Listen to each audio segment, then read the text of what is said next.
Política y crimen organizado. Después de haber escuchado las brillantes exposiciones académicas, políticas, de internacionalistas, de expertos, y la voz autorizada de la experiencia que nos ha traído Patricia Bullrich, porque ella nos ha relatado no lo que ha leído, sino lo que ha hecho, como el caso de la ex ministra del Ecuador, que nos acompaña, la doctora María Paula Romo. Ellas han estado en el frente de batalla y están, porque de ahí nunca se sale, en el frente de batalla contra el crimen organizado, contra la delincuencia. Después de haber escuchado esta compilación tan importante de ideas, de aportes y de datos, permítame ofrecer algunas conclusiones que no son otra cosa que la síntesis de lo que aquí se ha dicho. Primero, notarán ustedes que con el ser humano llega la corrupción, es una característica humana. Mientras la Tierra esté habitada por seres humanos, habrá corrupción. La tarea no es eliminar la corrupción, sino reducir y sancionarla, imponiendo principios y valores que hacen que la sociedad pueda desenvolverse con normalidad. Esos principios y valores son la libertad, el respeto al derecho de los demás, la propiedad privada, el respeto a los derechos humanos, el ejercicio de las posibilidades de desarrollo y de emprendimiento que tiene el ser humano, que solo pueden estar limitadas por el entorno en el cual eso funciona, y eso en nuestro tiempo se llama democracia. En el siglo XXI, las Américas tienen dos grupos, hay dos Américas. Una, la democrática, que en la última década del siglo pasado era la mayoría.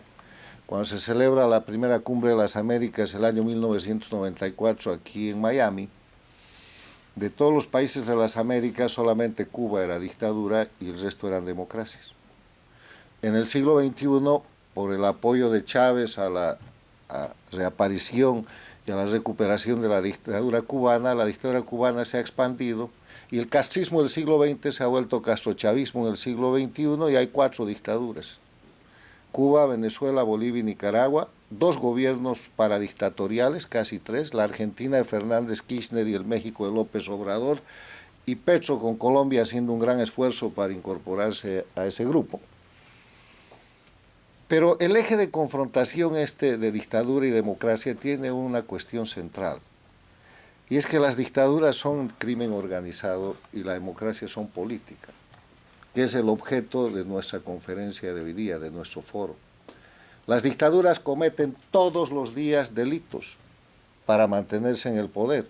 Delitos que van desde la violación de la libertad, presos políticos, persecución, falsificaciones, tortura, manipulación de jueces, sentencias fraguadas, negociación e intercambio de esos presos y de esa gente a la que oprimen. Miren Cuba, Venezuela, Bolivia y Nicaragua, eso es lo que pasa. Sucede que, además de ese tipo de delitos, cometen delitos económicos, cometen delitos de corrupción, de sobreprecio, de contrabando, pero además de eso han hecho sus países narcoestados. Entonces aquí no se trata de decir hay que combatir el narcotráfico, porque el narcotráfico hoy día está siendo operado y el crimen organizado está operando delitos como el tráfico de personas, como las migraciones forzadas, como delitos de lesa humanidad desde el poder político. El tema no es señalar a los narcotraficantes que están lanzando bolsas de droga sobre los territorios de Argentina, creo que de Formosa o de Santiago del Estero. Además de eso, hay que señalar a los que están encubriendo y beneficiándose de ese dinero ejerciendo el poder político. Y son claros. Son los Castro y los Díaz-Canel en Cuba, son los Chávez y Maduro y su grupo, que además están ya señalados por la justicia internacional. En Venezuela, Maduro es el jefe del cartel de los soles, tiene procesos judiciales en el marco de la Convención de Palermo y hay 15 millones de dólares por su captura. Y el gobierno argentino lo reconoce como jefe de Estado. Y los otros gobiernos también. Bolivia es un narcoestado, Evo Morales tiene una cantidad extraordinaria de delitos y ahí está, en la impunidad, lo mismo que Nicaragua. Evo Morales ha montado una republiqueta de la cocaína, aumentando la producción de coca y de cocaína, y vive en la impunidad, y acaba de comprar un equipo de fútbol para ponerlo en las grandes ligas con el dinero de la droga.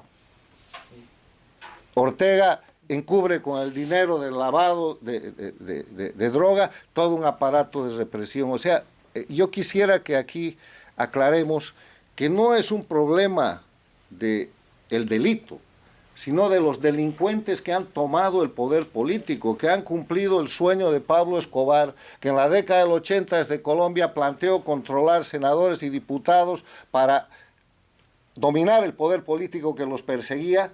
Ahora han dominado gobiernos enteros, y son las dictaduras de Cuba, de Venezuela, de Bolivia y de Nicaragua, y los gobiernos paradictatoriales de Fernández Kirchner, desde la Argentina, de López Obrador con sus abrazos y no balazos desde México, y el de Colombia, que se ha estrenado con Petro diciendo que la lucha contra el narcotráfico ha fracasado.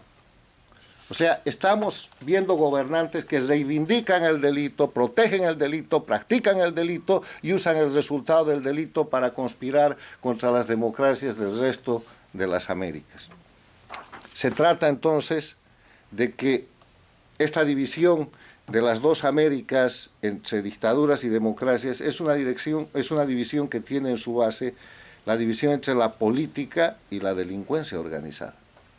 Porque algunas diferencias entre lo que es política. ¿Qué es la política? Aquí hay una política que es Patricia Bullrich, que de acuerdo a las últimas encuestas en la Argentina, es la política con el más alto ranking de imagen. Tiene 43.9% de imagen positiva frente a 21% de Rodríguez Larreta, o frente a 37,6% de Javier Milei, que es el segundo, o frente a 33,7% de Macri, que es el tercero. Son políticos porque la política tiene las siguientes características. Primero, es un servicio que está buscando un mandato. Las campañas son para pedirle al pueblo que voten por ti, y cuando votan por ti recibes un mandato que tienes que cumplir, no eres el dueño del poder, por lo tanto ese mandato es absolutamente temporal, que se tiene que cumplir respetando la ley, en eso consiste el Estado de Derecho, y que después de cumplir estás obligado a rendir cuentas. Eso es la política y eso es la democracia. En la otra mano, si ustedes miran los regímenes que he mencionado, las dictaduras, están en la búsqueda de perpetuarse a toda costa indefinidamente en el poder, buscando y percibiendo y protegiendo beneficios ilícitos por cualquier mecanismo para tener impunidad. Impunidad, beneficios ilícitos, uso de la violencia y detentar indefinidamente el poder es la característica de las dictaduras. Y a esos dictadores que organizan grupos como el Grupo de Puebla, que no es otra cosa que la nueva cara del Foro de Sao Paulo para tratar de ganar vigencia en este momento, se los reconoce como políticos. Son grupos criminales. Si el Grupo de Puebla va a la Argentina a defender a la señora Kirchner, está realizando una operación de encubrimiento criminal y de intervención internacional, y hay que decirlo con claridad. Y en ese Grupo de Puebla hay varios expresidentes que hay que sacarlos de la escena de la política y ponerlos como servidores del crimen organizado transnacional, como la cantidad de expresidentes de América Latina, o que están presos o que no tienen visa para entrar a Estados Unidos por sus vínculos con el narcotráfico.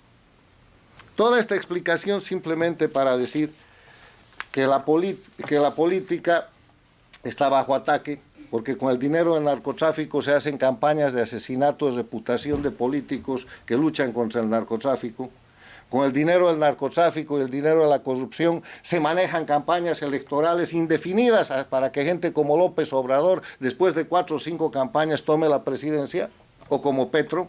Miles de millones de dólares, cientos de millones de dólares, ¿de dónde salen? Las campañas políticas cuestan dinero, y uno de los problemas de los políticos es que no hay dinero para sostener campañas, sino el ilícito con el que se maneja el denominado Grupo del Socialismo del siglo XXI o castrochavismo en las Américas. Yo concluyo estas reflexiones y estas ideas, que son nada más constatación de la realidad objetiva, diciéndoles que la tarea fundamental de los políticos, de la opinión pública, de los académicos y los pensadores es encaminar un gran esfuerzo para separar la política del crimen organizado, de la delincuencia. No puede tener el mismo valor un presidente elegido como el presidente Lasso, como el presidente Lacalle del Uruguay o como el presidente de los Estados Unidos, como jefe de Estado y jefe de gobierno, que el jefe del cartel de los soles, Maduro en Venezuela, o que Díaz-Canel, o que Ortega, o que Evo Morales, o Arce Catacora. Y ninguno de los dignatarios elegidos en el marco de la democracia pueden tener la posibilidad de seguir manteniendo una relación efectiva con la condenada a 6 años de cárcel en la Argentina, que además ha sido condenada por crímenes cometidos en el ejercicio de la función pública. Entonces, la gran tarea es separar la política del crimen organizado, y los políticos deberían ser los primeros interesados. Yo no entiendo a esos presidentes que van a las cumbres y se codean con la gente que es parte del crimen organizado, los dictadores, llámese Ortega, llámese Maduro, llámese Díaz-Canel o llámese Arce Catacora, Evo Morales, pero tampoco entiendo a la gente que, siendo gobernante legítimamente elegido como Alberto Fernández de la Argentina o López Obrador de México, en países democráticos, se ponen al servicio de los dictadores y de los criminales bajo la sospecha de que hay una acción de intercambio y de gratitud por los millones de dólares que se han gastado en sus campañas electorales. Separar la política del crimen organizado es la señal que nos da hoy día nuestra brillante invitada principal, que esperamos tenga la suerte de ganar la presidencia en la Argentina para poderle devolver al país la lucha contra el crimen organizado y sacar del gobierno a la gente que, si no forma parte, como en el caso de la señora Kirchner, sirve al crimen organizado desde el poder político.